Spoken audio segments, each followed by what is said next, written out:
श्री स्वामी समर्थ. कशा आहात सर्वजण? चांगले असाल आणि स्वामींच्या कृपेने सर्वांना आनंदी जीवन जगायला मिळावं ही स्वामी चरणी प्रार्थना. तर डोंगराच्या आडून सूर्याची प्रतिमा किती सुंदर दिसत आहे ते पहा. तर चाललो आहे देवाला. तर तुम्हाला सांगावं वाटलं की आम्ही कुठे चाललो आहे, त्यात थोडासा व्ह्यू घेतला तुमच्याशी शेअर करणार आहे.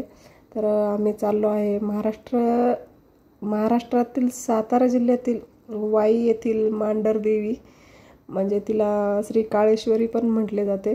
तर तिकडे चाललो आहे कारण आमच्या मावशीला तिकडची देवी आहे. तर तिचा नवस होता, तर तो नवस फेडण्यासाठी चाललो आहे आणि त्यांच्या सवासणी वगैरे पण होत्या, तर त्यांच्याबरोबर चाललो आहे आम्ही.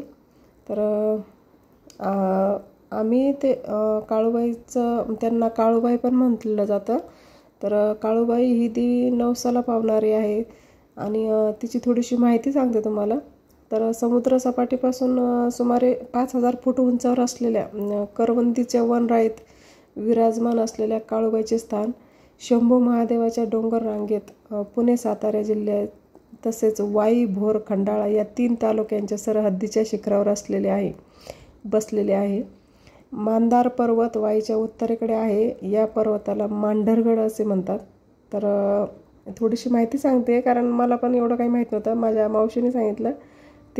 मावशीने सांगितल्या पद्धतीने मी सांगते की या देवीची कथा काय आहे किंवा ही देवी इथे कशी स्थानापन्न झाली. आणि तर मावशी सांगत होती, म्हणजे या गडाची जी माहिती आहे ती मावशीने थोडीशी सांगितली मला. तर सतयुगामध्ये म्हणतात की सतयुगामध्ये मांडव्य ऋषी गडावर यज्ञ करताना त्यांना लाख्यासूर नावाचा दैत्य त्रास देत होता. यज्ञ कार्य सिद्धी मिळावी यासाठी मांडव्य ऋषींनी महादेवाला प्रसन्न करण्यासाठी तपश्चर्या केली. महादेवाने प्रसन्न होऊन पार्वतीची उपासना करण्यास सांगितले. देवी पार्वतीने त्यांच्या तपश्चर्याला प्रसन्न होऊन दैत्याचा संहार करण्यासाठी अवतार घेईन असे सांगितले आणि दैत्यवधासाठी देवी कैलासातून मांढरगडावर आली. लाख्यासुराला महादेवाचे वरदान मिळाले होते की त्याचे वध दिवसात करणे शक्य नव्हते.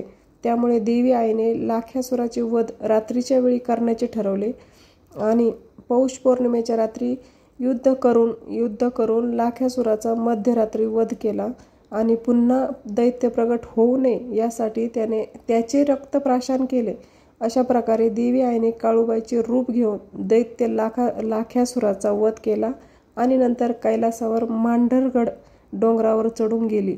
नंतर भाविकांसाठी ती इथेच स्थानापन्न झाली, अशी ही कथा होती. तर खूप छान अशी कथा आहे. तर इथे मावशी सांगत होती का म्हणजे नाही का खूप असं प्रसन्न आणि खूप छान असं वातावरण आहे कारण खूप उंच डोंगरावरती ही देवी बसलेली आहे. तर इथलचं वातावरण हे खूपच रमणीय होतं. मला पण खूप आवडलं ते.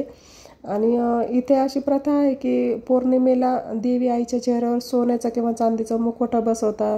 देवीचे वाहन सिंह आहे. देवी आईने पौष पौर्णिमेला रात्री दैत्याचा वध केला आणि विजय मिळवला. त्यामुळे पौष पौर्णिमेला देवी आईसाठी मोठी यात्रा भरते. या काळात लाखो भाविक देवी आईचे देव्हारे घेऊन मांढरगडावर येतात. देवी आईला पुरणपोळीचा नैवेद्य दाखवतात.